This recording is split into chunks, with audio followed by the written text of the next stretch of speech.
I feel fascinated. I get to talk to somebody who's about to go fight in like the crazy, like the fight. Like there's a lot of people fighting like after school next month, like this month that nobody gives a fuck about. Like there'll be maybe 12 people there. Yeah. But this is the after school fight that everybody is going to be at. Yeah. Would you kill him? What's going to be different, you think, like heading into this fight? What do you think could be different about it? Dude, every fight's different. Whether it's the same opponent, like this is a rematch, or a different guy I never fought before. Every fight's so different because I'm in a different place in my life. In my life's different every fight. So just trying to learn and be smart moving forward, not just in fighting, but in life, just trying to move with strategy and not emotion, man. And that's my goal, So you feel that for like in the ring and out of the ring? Yeah. And in preparation for the fight, not, if I feel like I'm redlining a little bit, my body's run down, I'll pull back a little bit and rest up, and just more about quality than quantity at this point in my career. I still feel young and feel great, but I would just, my goal is to stay in love with what I do. And I feel like sometimes I can overwork myself or put so much into it mentally that I start to hate it, and I don't want that. There's a fine line I got to walk. Right. Yeah, because I've been doing this a long time.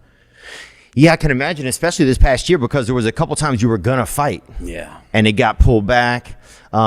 Did you come and start a training camp at one point and then have to call it off? Yeah, I think 2 times that happened. The Tony Ferguson fight, we were supposed to fight in Abu Dhabi, and then that kind of fell apart. I'm trying to think of the other one. I think there was 2 times I came thinking that I was probably going to get a fight and ended up going home. Damn. Yeah.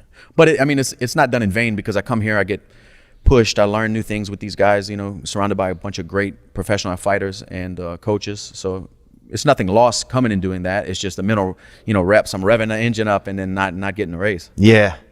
Does when you look at whatever you did to prepare the first time you fought Conor to what you do to prepare to fight for him this time, is there anything different? Like what's kind of, I know you're a different person, and I know every fight is different. You're taking the fight at a different point in your life. So, who you are and what you're even going to be doing is evolved and is coming in with a different template. But is there anything like kind of specifically that you guys are trying to do? Just let my skills and work ethic and fighting do the job. Of course the mental plays a huge part in it, but just not getting tangled up in the mental aspect of trying to hurt this guy, or this isn't about payback. It's not a revenge fight for me. Of course those things are great. I go out there and beat him. Those are all part of this storyline and all are things that I'm gonna think about and be happy with, but that's not the driving force of each day. I'm driven by the main goal of becoming the world champion, to being the best. And I know that a win over a guy like this at the point of our careers, it etches my name in the history books on its own page. I'm in the books. Yeah, I'm in the honorable mentions right now. Yeah. That back page, that Theosaurus page, whatever. I'm under that. I'm in there somewhere. I'm trying to get my own numbered page here, and I think a win over this guy does that. It cements me as a legitimate combat sports professional in a time that's full of great athletes. Conor, Khabib, in mixed martial arts. Oh yeah. And him fighting Floyd. It's just so much history involved in this fight, the full circle, fighting him again now, becoming the interim champ, switching weight class, just so much going into this that I know what a win does for not only me and my legacy, but for my family, their future, financially. I know what comes with the win, and I'm ready to bear that weight now at this point in my career, man. Do you feel like, have you guys had any communication? Me and Conor? Yeah. We spoke on social media, kind of got this fight started up. We were going to do during the pandemic, nothing was happening, and we were going to do like a charity right, I remember that event. That was real. He wanted to put that on in Ireland, and of course, if it was possible, I was going to do it. And that just kind of came out of the blue, kind of? I'm not sure how it came. Maybe I tweeted him or he tweeted me something, and then we kind of went back and forth, and then boom, it was there. Because I remember you and I were talking after the Tony thing was gonna happen. They could never they never got offered you guys the right money. It kind of was back and forth, and then it went away. Yeah. And there was that feeling of now what do I do? And then this came along. It was almost like not like a blessing, because it's a fight, you know, but it's like it was almost like the most perfect scenario. It's the biggest fight besides a title fight in mixed martial arts you can get, a fight with Conor McGregor. Yeah. Maybe even combat sports. If you if Mayweather's retired or what's going on. But I mean, those two guys in combat sports right now are probably the biggest opponents you could be standing across the battlefield from. So to get a fight of that magnitude, I was excited when it came together.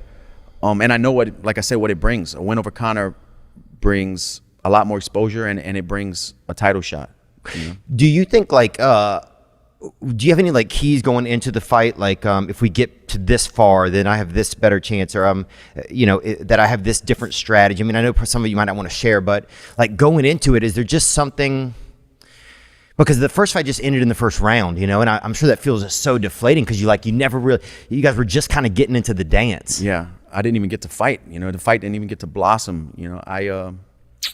But that's fighting. Anything can happen under those lights. I want, if you're talking about game plan, what I want is for us to both be dripping blood and hurting and suffering early in the fight. Then we can find out who's the real fighter. That's what I want. I want to be bleeding with a minute off the first round clock. I want us both to be bleeding and really have to dig down and see who's the better fighter, see who really wants to be in there, because I don't have a safety net. I want to be in there. Yeah. And I know that. And I'd like to find out if he does. Damn. Fuck. And I don't, that's uncomfortable, Yeah. Like I'm not looking forward to getting busted open, but if we can get the fight to that point to where both of us are tired and bleeding, then we can see who has more grit and who has more want. And I think I win that fight 10 out of 10 times. Dang, bro. Damn. Yeah, you're one of those psychos, bro. No offense, you're right here, but you're one of those guys that you like to go. It's almost like you're like one of those guys that repels, like a spelunker. You like to just repel into the depths of your own freaking darkness, man, and fucking see what's in there, bro. Yeah, remember those sticky things back in the day? You throw them on the wall and they would kind of stick climb down the wall. Yeah. You know what I mean? Yeah. Like that into the depths of hell. Yeah. No, I No, but I think you've always said you learned something about yourself there. I mean, you told me one time that you in a fight, win or lose, that there's something that coming out of the other side of a fight that you're just a different person. Yeah, yeah. It's like a spiritual pushing yourself and going out there, and it's hard to explain, but coming out and going through the fire, you're a little bit different every time. I feel. Do you Conor's like a celebrity, Conor's he's like the Billy Elliot of Ireland, basically. And is it different fighting like a celebrity, do you feel like is there any added thing to it? Does it feel different than fighting just a fighter? Maybe on the lead up to it, there's a lot more cameras around this training camp. There's a lot more interview requests and media requests and all kinds of things like that. But other than that, the actual fighting part is the fight. None of that comes in there with you. So I don't think it's going to be any different. When the cage locks and the bell rings, it's going to be a scrap, And at this point in my career, all the extra stuff, I've been doing this long enough and done so many interviews and videos, and it's not a big deal anymore. I don't enjoy doing it all. I like to train. I don't want the camera there when I'm in training camp, but it was there a lot this time. But I think this is my 6th main event in a row, so all these past events have been full of media as well. Mm-hmm. So it's just kind of the normal, I guess. Dude, I don't want the camera there. They had the camera there today when I was training here at this gym, man, and it was, I'm going to have to rent a wheelchair, man. It was, got a little rocky at the end. Do you feel like when you think back to your first fight with Conor, and if I'm bugging you talking about it, just let me know. No, dude, nothing's off the table. I'm comfortable. Because it's fascinating. With anything. I feel fascinated. I get to talk to somebody who's about to go fight in the crazy, the fight. There's a lot of people fighting after school next month, this month that nobody gives a fuck about. There'll be maybe 12 people there. Yeah. But this is the after school fight that everybody is going to be at. Yeah. The fucking clock strikes noon. Yeah, man. Yeah. People are going to be there, bro. I'm going to be sick of this. It's a duel. Sucking on my bag of milk. Fucking showdown. Yeah. Do you think when you think back to the first time you fought, were you nervous going into that one? Do you feel differently going into the fight now? I feel more confident in who I am. I know who I am now. I know what I can take. I know the depths I might have to go, the uncomfortable limit that might get reached in there. I'm okay and more understanding of those things and accepting of them. But we got to get in there and start moving around and just I want to get in there and feel the rhythm and feel what's going on. I'm excited to get in there, and I don't know what's going to happen. Yeah, that's the thing. But that's why I'm so I'm confident, like I said, in my preparation and the fighter I am. I know I can trust myself when it gets ugly in there.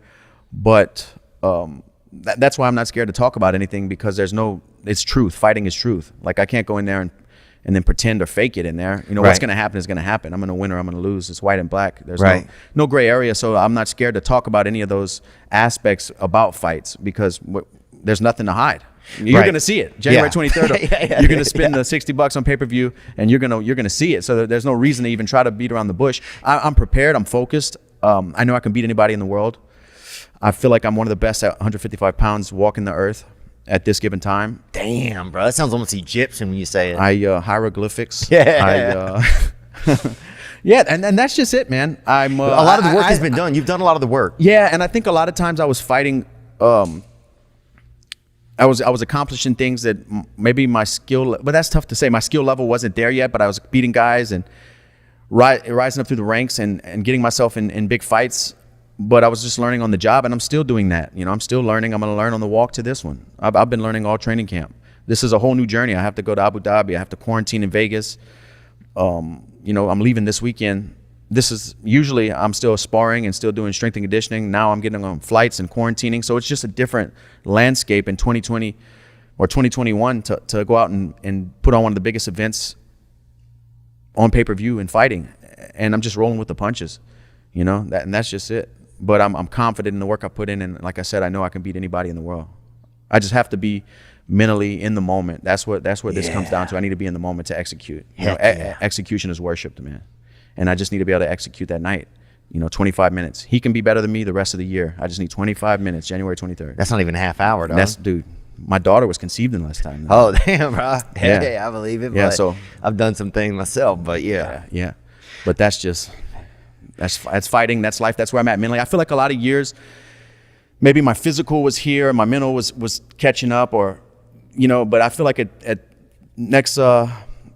the next couple of weeks, I'll be 32 years old. I feel like the physical and the mental has finally started to align, and I'm just at my prime right now. Yeah. You know, a lot of the, you know, Conor's definitely a guy who's been, you know, he has like the most flamboyance you could have. I mean, he's the Ric Flair almost. Yeah. He's like the Irish Ric Flair, you know, and he does it super well. Yeah, he is. I remember, like, there was a time when you and I talked a couple years ago, and you were like, that's not really your thing, you know, like trying to be that. I understand it, but it's just not. Yeah, it's not your thing. No. And did you feel like at a point that maybe you wouldn't be able to get to certain levels of popularity because you didn't have that, but now you've gotten there with your own way? Yeah, I'll just keep gunning it out, you know, keep working, keep grinding, and hopefully one day put myself in a position to fight for the belt, which I have.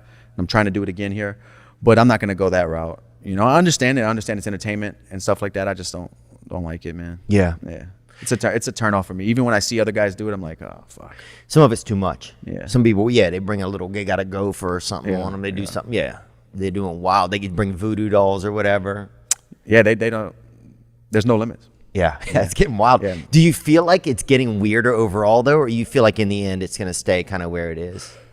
I think it's going to stay where it's at. I think since Conor first came on the scene, I've seen a huge rise in it. You know, like a lot of guys that start trying to. Yeah, Sugar Sean's a guy. He's a guy that likes the pomp and the, you know. I've seen more of it since Conor became a superstar, you know, but also you have to be able to fight. You can't just be a joker out there getting your ass whipped. You know? Yeah, you can't go out there and juggle a couple times and then get your ass beat. Yeah. Nah. Then you're at the like state fair. Yeah. How do you see the fight kind of playing out? Do you envision that kind of thing? Like, what do you? Yeah, but it's just like so many ways it could play out. He does those kicks early, remember? Yeah, he throws a lot of spin kicks, wheel kicks. He's a good athlete, man. He's an impressive athlete. Oh yeah, it's almost like watching that capoeira, that Brazilian dance. Kind of like he has a lot of that in him. Yeah, he does. And he got those long good arms. Comparison. A little bit of unpredictability with the spinning kicks and stuff like that, and the shoulders and knees. You know, it's a no holds barred fight though, so those things are expected. And, right. You know, anything could happen. But I really feel like I'm gonna go out there and be more in tune with the flow in there, touch him, make him miss. And I just want the fight to blossom, and I want to see who's the better fighter. Yeah. And like I said, I think we need to be. I can suffer more. We need to be damaging each other, and we both need to dig down. And I want it to be that kind of performance. I want it to be gritty. I want to leave a piece of myself in there, and I want him to do the same. And I want to see who gets who comes out with their hand raised. I envision a lot of different things happening and the fight going different ways, but at the end, I always envision me winning. Getting back on that long flight home with a win. Come and see my daughter. That feels so good. And whatever it takes to make that a reality, I'm willing to do. So let's just go. Would you kill him? I don't want to. I don't want to. Yeah. I don't want to kill anybody. Yeah, I feel you, man. Yeah, but that's not that. That's not a goal. Yeah, that's not a goal. Okay. No. I like that. I respect that, bro. Yeah. You don't want to be that guy. No. I don't wish that on anybody. Yeah, you're right, man. I shouldn't even have asked that. Yeah, that was. You never know. Yeah. What if years from now we find out that you were a serial killer in Lafayette? People would be like, "I knew it, bro. He had it in him." Dude, yeah. Dude, I mean, but I never admitted it. Yeah, but he never admitted it, bro. Yeah. Dude, that'd be so gangster if you were a freaking UFC champion and a serial killer. That's crazy. Dude, I'm watching a thing on a Unabomber right now. That dude's fucking weird, man. Yeah. Yeah. He's weird. Did he seem interesting at all or no? Yeah, dude. He lived in a shack out in the woods. And he was mailing bombs and leaving clues and stuff. Dude, what a weirdo. Yeah, he took a shit in his neighbor's bathtub and left it. Yeah. Dude, I'll tell you a good story. So my friend used to be a moving man, like a furniture guy, and he had to work for Regis Philbin one time and move his furniture. And he said Regis was so rude to him that he ended up taking a crap in his bathtub and left it in there. Nice. So... He ever mail out any bombs? No, he didn't do any of that, man. Yeah. No, he never really went to that next level. Yeah, stayed on that. Yeah. He stayed on that servant. But that's a special place too, though. That is, bro. That's a special place. Dude, what if you ever, say one day you retire years down the road, 15, 25 years down the road. We should do like some fight campaign or something. That'd be fun, huh? If I learned enough about fighting, I'd have to learn a lot more. Yeah. You kind of inspired me. I was like, man, maybe I should do a talk about fighting podcast or something like that. But then I just thought about all the other stuff I have going on, and man, I don't know if I can have time to do it. You could do it later. Yeah. You got a lot going on. Because I would love to talk about fights, Yeah. I really would, yeah. Do you feel like that now? Do you feel like you kind of, because I remember we talked in the past maybe about a school or something. You were like, I don't know if I would really want to do that. Do you have any different thoughts on it now? But you're still like in it though. Yeah, and I just signed a new 8-fight contract with UFC, and my plan is to fight 8 more times. I want to finish this contract I'm on, 8 fights, fight 8 more times, and we'll see where we're at there. But I'm not looking past that or before that. I'm going to fight 8 more times. That's crazy, dude. I don't know if the world can handle 8 more. Dude, I don't know if my brain can. They're good. Dude, damn, bro. Yeah, dude. That last one was a rough one, man. That was a wild card, huh? I remember, you came back after the hotel. Fuck, you were there, bro. Thanks for coming out. Yeah, no worries, Yeah, man. that was awesome. That was exciting. Awesome. And then you wanted to sit, and then we sat and watched the fight, dude. That was so cool. Yeah. I'm just sitting on your front porch, wondering how could I be so far from my home. And my mind is somewhere else, but when I find it, I'll patch up where it's been blown.